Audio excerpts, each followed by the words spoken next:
มอบรับโครงการก่อสร้างอ่างบำบัดน้ำเปื้อนแบบบ่รวมศูนย์และโรงงานบำบัดขี้ตะเลดอาจมในวันที่11 พฤศจิกายน 2025ได้มีพิธีมอบรับโครงการก่อสร้างพื้นฐานโครงหลังอ่างบำบัดน้ำเปื้อนที่สำคัญคือระบบบำบัดน้ำเปื้อนแบบบ่รวมศูนย์4แห่งและโรงงานบำบัดขี้ตะเลดอาจม1แห่งที่นครปักเซแขวงจำปาสักพื้นฐานโครงหลังนี้แม่นผลสำเร็จอันโดดเด่นของโครงการก่อสร้าง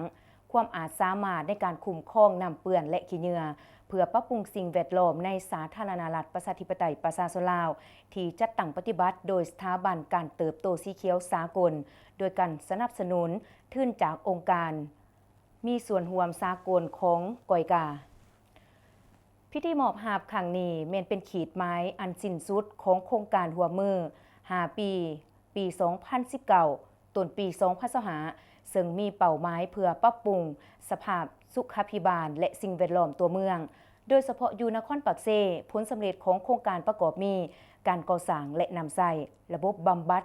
น้ำเปื้อนแบบบ่รวมศูนย์จำนวน4แห่งมีความสามารถบำบัดรวม790 เมตรก่อนต่อมือการก่อสร้างและนำใส่โรงงานบำบัดขี้ตะเลดอาจมจำนวน1แห่งสามารถบำบัดได้25เมตรก่อนต่อมือโครงการดังกล่าวได้ให้การบริการสุขภิบาลที่ปลอดภัยแก่ประชาชนส่วนหลาย90คนในนครปักเซ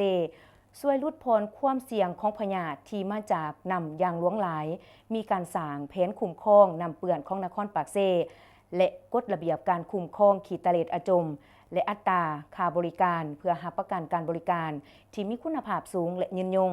พื้นฐานโครงหลังดังกล่าวได้ถูกมอบอย่างเป็นทางการให้แก่รัฐบาลแห่งสปป.ลาวโดยผ่านกระทรวงโยธาธิการและขนส่งเพื่อรับประกันการคุ้มครองและดำเนินงานอย่างต่อเนื่องโดยภาคส่วนที่เกี่ยวข้องของแขวงและนครปักเซเป็นเกียรติเข้าร่วมในพิธีในครั้งนี้มีท่านเดชสงครามธรรมวงศ์ห้องรัฐมนตรีกระทรวงโยธาธิการและขนส่งท่านสมบูรณ์เฮืองวงศา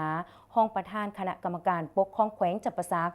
ท่านนางผู้บันแสนบุตรตลาดห้องหัวหน้ากรมน้ำประปาท่านทรงซูโอหัวหน้าของการกอยกาประจำลาวพร้อมด้วยแผนกการที่เกี่ยวข้องของแขวงจำปาสักอำนาจการปกครองนครปักเซ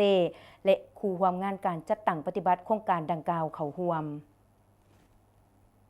พิธีมอบรับอย่างเป็นทางการยังได้มีการมอบใบย่องย่อให้แก่ครูร่วมงานและนำพาผู้เข้าร่วมไปเยี่ยมชมขั้นตอนการบำบัดน้ำเปื้อนแบบบ่รวมศูนย์และโรงงานบำบัดขี้ตะเลดอาจมการร่วมมือนี่เป็นแบบอย่างอันดีการพัฒนาตัวเมืองสีเขียวที่ส่งเสริมการเติบโตทางด้านเศรษฐกิจการสร้างเวียกเฮ็ดงานทำและความยืนยงทางด้านสิ่งแวดล้อมไปเคียงคู่กัน